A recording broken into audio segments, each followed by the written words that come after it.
कभी ऐसा होता है कि आप न्यूज़ देखते हैं और हर तरफ सिर्फ टेंशन वाली खबरें, tariff war, global tension, negative data, और फिर जैसे ही आप स्टॉक मार्केट देखते हैं, ओ ऊपर जा रहा होता है। कंफ्यूजन तो होता है ना कि भाई इतनी बुरी खबरों के बीच मार्केट गिरने की बजाय रॉकेट कैसे बन गया? क्या ये कोई ट्रैप है या फिर ये उन बड़े खिलाड़ियों यानी स्मार्ट मनी का कोई बहुत गहरा खेल चल रहा है? चलिए आज इस पूरी पहेली को सुलझाते हैं। इस विश्लेषण में हम लेटेस्ट टैरिफ अपडेट से लेकर मार्केट के छिपे हुए लॉजिक तक और एक ट्रेडर के तौर पर हमारा एक्शन प्लान क्या होना चाहिए, सब कुछ बिल्कुल आसान भाषा में समझेंगे। यही तो वो मिलियन डॉलर सवाल है कि जब चारों तरफ से बुरी खबरें बरस रही हैं तो मार्केट ऊपर कैसे जा सकता है। ये सवाल ही अपने आप में एक जाल जैसा लगता है। लेकिन एक बात हमेशा याद रखिएगा, बाजार का बर्ताव अक्सर हमारी और आपकी सोच के ठीक उल्टा होता है, और इसी उल्टे खेल को समझना प्रॉफिट कमाने की असली चाबी है। तो चलिए इस पहेली को परत दर परत खोलना शुरू करते हैं। तो ठीक है, सबसे पहले उस खबर की जड़ तक चलते हैं जो इस सारे कंफ्यूजन की असली वजह है, यानी टैरिफ। आखिर पर्दे के पीछे चल क्या रहा है? क्योंकि जब तक आप असली कहानी नहीं जानेंगे ना, तब तक मार्केट की चाल कभी पकड़ नहीं पाएंगे। अब जरा ध्यान से सुनिएगा, क्योंकि कहानी में एक जबरदस्त ट्विस्ट है। हुआ ये कि हाल ही में अमेरिकी सुप्रीम कोर्ट ने पुराने ग्लोबल टैरिफ को इल्लीगल यानी अवैध घोषित कर दिया। सुनने में तो लगा कि अरे वाह, ये तो बहुत अच्छी खबर है। लेकिन खेल यहीं खत्म नहीं हुआ। जैसे ही पुराने टैरिफ हटे, सरकार ने तुरंत एक नया 10% का ग्लोबल टैरिफ अनाउंस कर दिया। तो इसका सीधा सीधा मतलब क्या हुआ? मतलब ये कि टैरिफ हटे नहीं है, बस उनका रूप बदल गया है। ये एक साफ सिग्नल है, ग्लोबल ट्रेड वॉर खत्म नहीं हुआ, वो अभी भी पूरी तरह से एक्टिव है। और ये जो अनिश्चितता है ना, मार्केट को इसी से सबसे ज्यादा नफरत है। नियम भले ही बदल जाएं, लेकिन गेम अभी भी ऑन है। और ये कहानी सिर्फ एक देश की नहीं है दोस्तों। हम असल में एक नए दौर में एंटर कर चुके हैं, जिसे हम कह सकते हैं ट्रेड वॉर 2.0। ये कोई छोटा मोटा झगड़ा नहीं है, बल्कि ये एक नई ग्लोबल सच्चाई है, जहां दुनिया की बड़ी बड़ी आर्थिक शक्तियां अपने हितों के लिए एक दूसरे के आमने सामने खड़ी हैं। तो इस शतरंज के खेल में ये बड़े खिलाड़ी हैं कौन? देखिए, एक तरफ है अमेरिका, जिसका सीधा मकसद है चीन के बढ़ते हुए टेक, इलेक्ट्रिक व्हीकल्स और चिप एम्पायर पर लगाम कसना। दूसरी तरफ है चीन, जो हम सब जानते हैं चुप बैठने वालों में से तो है नहीं। वो अपनी सप्लाई चेन को फौलाद की तरह मजबूत कर रहा है और जैसे को तैसा वाला जवाब भी दे रहा है। और फिर आता है यूरोप, जो अपनी लोकल कंपनियों को बचाने के लिए चीन से आने वाले सस्ते माल पर एंटी डंपिंग ड्यूटी लगा रहा है। यानी ये एक ग्लोबल इकोनॉमिक जंग का मैदान बन चुका है, जहां हर कोई सिर्फ अपने लिए लड़ रहा है। तो सवाल ये है कि आखिर ये ट्रेड वॉर 2.0 है क्या भला? देखिए, आसान भाषा में समझें तो ये एक ऐसी रेस है जहां हर बड़ा देश आत्मनिर्भर यानी सेल्फ रिलायंट बनना चाहता है। क्यों? क्योंकि कोरोना के बाद सबको ये बात समझ आ गई है कि किसी एक देश, खासकर चीन पर जरूरत से ज्यादा निर्भर रहना कितना खतरनाक हो सकता है। दशकों पुरानी जो ग्लोबल सप्लाई चेन थी ना, वो अब टूट रही है, और ये दुनिया की इकोनॉमी में आया शायद सबसे बड़ा बदलाव है। तो जब दुनिया की सबसे बड़ी इकोनॉमीज आपस में लड़ रही हैं, सप्लाई चेन टूट रही है, तो सोचिए इस पूरे खेल का सबसे बड़ा फायदा आखिर कौन उठा सकता है?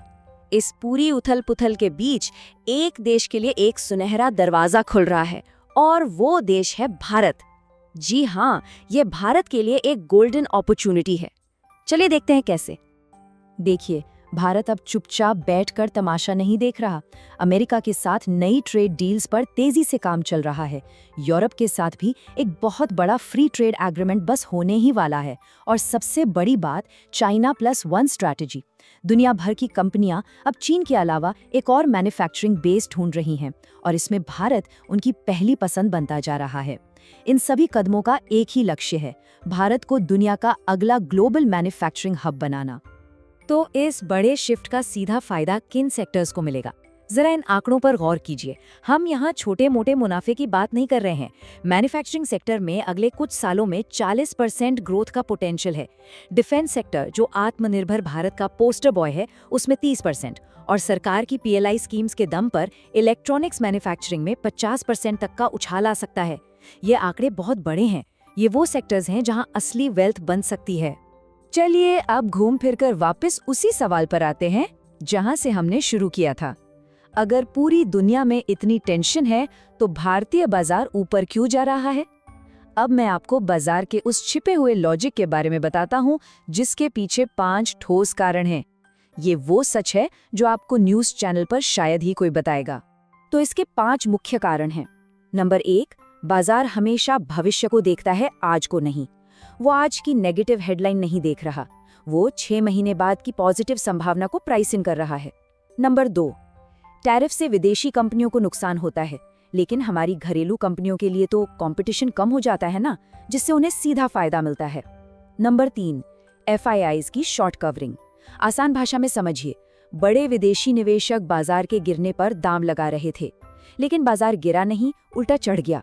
अब अपना नुकसान रोकने के लिए उन्हें मजबूरी में शेयर वापस खरीदने पड़ रहे हैं, जिससे बाजार में और तेजी आ रही है। नंबर 4 और सबसे जरूरी, लिक्विडिटी यानी पैसा। जब तक सिस्टम में पैसा बह रहा है, बाजार ऊपर ही जाएगा। और नंबर 5, ये रिटेल और स्मार्ट मनी के बीच का एक माइंड गेम है।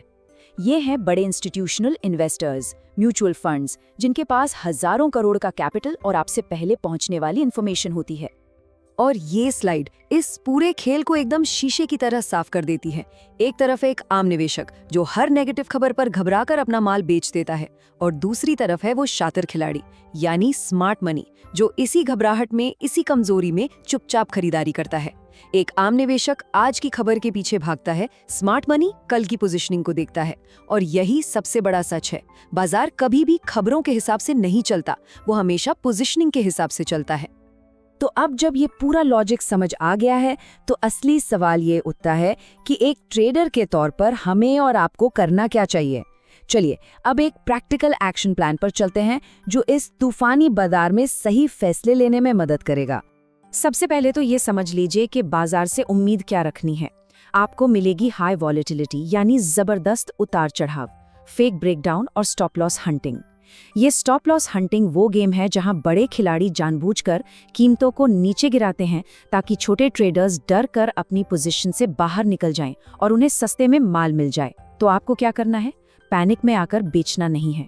किसी भी ट्रेड में कूदने से पहले कंफर्मेशन का इंतजार करें, और सबसे जरूरी बात, अपना रिस्क मैनेजमेंट सख्ती से फॉलो करें। और ट्रेडर्स के लिए ये सुनहरा नियम है, इसे हमेशा के लिए गांठ बांध लीजिए। खबरों को फॉलो मत करो, प्राइस एक्शन को फॉलो करो। आपकी स्क्रीन पर जो चार्ट और कीमतें दिख रही हैं, वही असली सच हैं, टीवी पर चिल्लाने वाले एंकर नहीं। तो पूरी कहानी का निचोड़ क्या है? अंतिम सत्य ये है कि टैरिफ वॉर खत्म नहीं हुआ है, बल्कि ये अपग्रेड हो गया है। ये एक नया, ज्यादा कॉम्प्लेक्स गेम बन चुका है, और जो ट्रेडर इस नए अपग्रेडेड गेम के नियमों को समझ गया, वो नुकसान नहीं करेगा, बल्कि इस मुश्किल बाजार में भी लगातार मुनाफा कमाएगा। अब जब ये पूरा विश्लेषण सामने है, तो मैं आप सबसे पूछना चाहता हूँ, आपको क्या लगता है? आपका नजरिया क्या है? बाजार यहाँ से बुलिश है या बेरिश? नीचे कमेंट्स में अपना व्यू जरूर बताइएगा, मुझे आपके विचार जानने में बहुत दिलचस्पी है। अगर आपको ये नो नॉनसेंस सीधी बात वाला विश्लेषण पसंद आया हो, तो इस वीडियो को लाइक करें, चैनल स्टॉक मार्केट आसान है को सब्सक्राइब करें, और हाँ, वो बेल आइकन दबाना मत भूलिएगा ताकि आप कोई भी ऐसा ही जरूरी विश्लेषण मिस ना करें। मिलते हैं अगले दमदार विश्लेषण में।